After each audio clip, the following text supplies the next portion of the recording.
बिस्मिल्लाहिर्रहमानिर्रहीम। अस्सलाम वालेकुम नाज़रीन, आप यूट्यूब चैनल देख रहे हैं। मैं इमरान खान हूँ।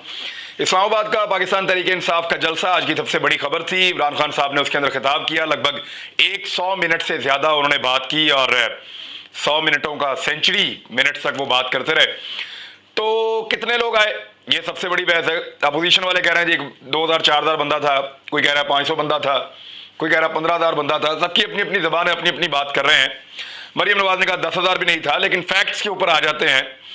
इस्लामाबाद में अगर आप टोल प्लाजों से पता करें जहां से गाड़ियां दाखिल होती हैं, तो उनका यह मानना है कि इतनी बड़ी तादाद में किसी एक दिन में कभी भी तारीख में गाड़ियां इस्लामाबाद के अंदर दाखिल नहीं हुई। इससे पहले बहुत सारे लॉन्ग मार्च इस्लामाबाद की जानिब आए, लेकिन इतनी बड़ी तादाद में प्राइवेट गाड़ियां, कमर्शियल गाड़ियां जिनके अंदर लोग बैठे हुए थे, जो बुकी हुई थी, बसें, वैगनें, कारें, ये इतनी बड़ी तादाद में कभी इस्लामाबाद के अंदर दाखिल नहीं हुए मुख्तलिफ शहरों से। टोल प्लाजों का रिकॉर्ड जो है वो इसको कंफर्म करेगा। और लाखों की तादाद में गाड़ियां आ रही थी और हर गाड़ी के अंदर आपको पता बहुत सारे लोग बैठे हुए थे। चक्री के स्टेशन के ऊपर कुछ मनाजिर थे, वहां ऐसे लग रहा था कि जैसे जलसा यहां पे होना है। भेरा के ऊपर बहुत ज्यादा रश था। फिर जब ये टोल प्लाजा शुरू होता है जहां से इस्लामाबाद का, इससे पीछे किलोमीटरों तक लाइन थी और ये उन लोगों की लाइन थी जो जलसा शुरू होने के बाद भी वहीं पे खड़े हुए थे। इस्लामाबाद में जीटी रोड की जानिब से रास्ते आते हैं वो भी सारे के सारे ब्लॉक थे। जो पेशावर से आते हैं वो भी सारे ब्लॉक थे। जो मोटरवे पेशावर से आती है वो भी ब्लॉक थी। जो मोटरवे लाहौर की तरफ से आती है वो भी ब्लॉक थी। मरी की तरफ से जो नीचे रास्ते उतरते हैं वहां पे भी बहुत ज्यादा ट्रैफिक थी। तो ऐसा लग रहा था कि मुल्क के हर हिस्से से लोग निकलकर इस्लामाबाद की जानिब आ रहे हैं। तो इमरान खान साहब ने एक बड़ा शो तो कर दिया है। परेड ग्राउंड एक अच्छी ऑप्शन नहीं थी और ना पाकिस्तान में उस तरह के इंतजाम होते हैं कि आप हजारों लाखों गाड़ियों की पार्किंग लगा के लोगों को बड़े तरीके से आप ला के जलसे के अंदर रखें और वापस निकाल दें। जब इतनी बड़ी तादाद में लोग आते हैं तो मैनेज करना मुश्किल हो जाता है। तो ज्यादा लोग जलसे में शामिल नहीं हो सके। लेकिन जलसे के मनाजिर अगर आप देखें जो शेयर किए जा रहे हैं इस वक्त, तो ये बिलाशुबा इस्लामाबाद की तारीख के बड़े जलसों में सफ़े अव्वल के ऊपर आकर खड़ा हो गया है जलसा। अगर इसका कंपैरिजन करें तो जो लोग इमरान खान साहब के मुखालिफिन हैं वो भी कंपैरिजन इमरान खान के अपने जलसों से कर रहे हैं कि इमरान खान का 2011 वाला जलसा, इमरान खान का वो फलां कराची वाला जलसा, फलां मीनार पाकिस्तान वाला जलसा। तो इमरान खान के जलसे से कंपैरिजन करने के लिए उनके पास सिर्फ इमरान खान का ही जलसा है पिछले 10-12 सालों में। किसी और पार्टी का कोई और जलसा कंपैरिजन के लिए अवेलेबल नहीं है उन लोगों के पास जो तनकीद भी करना चाहते हैं। तो एक ह्यूज जलसा था और बड़ा चार्ज क्राउड था जो इमरान खान साहब के साथ जुड़ा हुआ था। इन 100 मिनटों में उन्होंने बहुत सारी बातें की, लेकिन बात आकर रुकती है एक लेटर के ऊपर, एक खत जो इमरान खान साहब ने ऐसे दिखाया और उसके बाद उन्होंने रख लिया अपने पास। इस खत में क्या लिखा है वो उन्होंने नहीं बताया। बात इस खत पर आकर रुकती है और मैं जानता हूं कि इस खत पे क्या है। अगर आप को यकीन नहीं आ रहा तो आप जाइए पीछे। जब इमरान खान साहब से मेरी आज से चंद हफ्ते पहले मुलाकात हुई थी तो मैंने एक वीलॉग किया था जिसमें मैंने बताया था कि अभी इमरान खान साहब कहीं नहीं जा रहे। उस वीलॉग में मैंने आपको बताया था कि उनके पास सबूत मौजूद है तहरीरी तौर पे, और ये वो खत है जो उन सबूतों में से एक है। इस खत के अंदर क्या लिखा हुआ है मैं सारा कुछ इसलिए नहीं आपको बताऊंगा क्योंकि इमरान खान साहब खुद बताएंगे वक्त आने पे। और मुझे लगता है कि अगर वो कौमी काज के तहत या कौमी मफाद में इस बात को नहीं बता रहे तो फिर हमें भी नहीं बतानी चाहिए।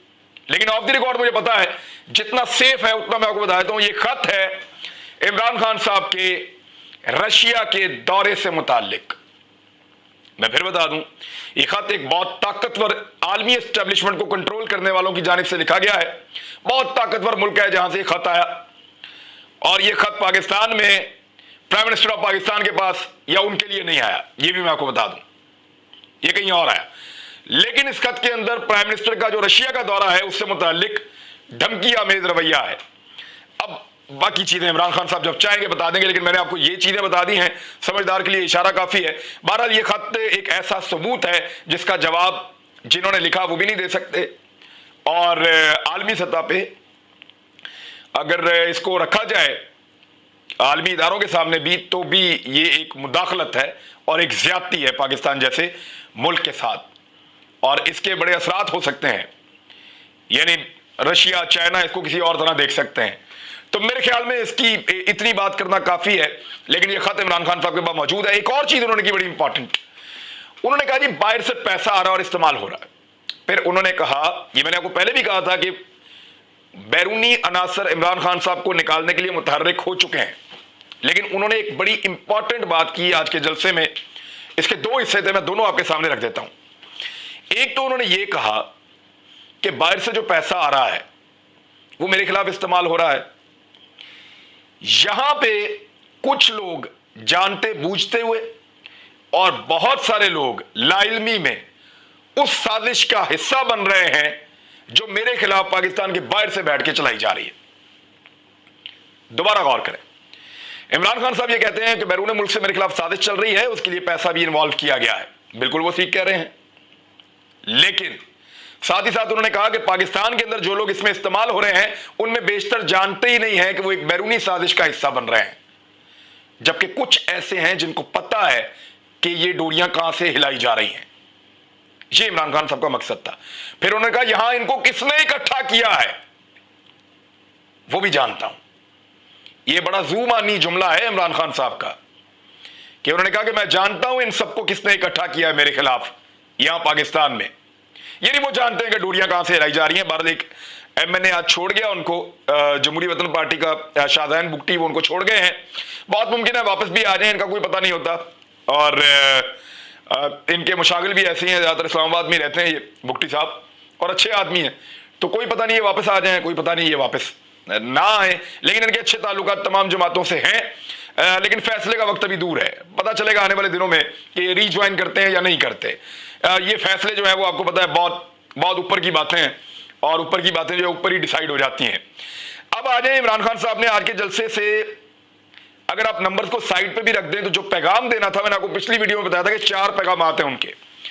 एक, वो पाकिस्तान की एस्टेब्लिशमेंट को बताना चाहते हैं, पाकिस्तान के मुख्तदर हलकों को ये पैगाम देना चाहते हैं कि मैं आज भी पब्लिक में मकबूल हूं। ये जो एक तासुर बनाया गया कि मैं गैर मकबूल हो गया हूं या मैं जा रहा हूं, लोग मेरा साथ छोड़ गए हैं और कोई और आ रहा है तो उनके साथ अपने मामला दुरुस्त किए जाएं, ये तासुर गलत बनाया गया है। पब्लिक आज भी मेरे साथ है। दूसरा, जो मुनहरिफ अरकान है उनको ये तसल्ली हो गई कि इमरान खान का अगर अभी भी टिकट लेंगे तो जाके हल्के में वोट मिल सकता है, पब्लिक तो उसके साथ है। तीसरा, इत्तेहादियों के ऊपर भी एक दबाव बनेगा।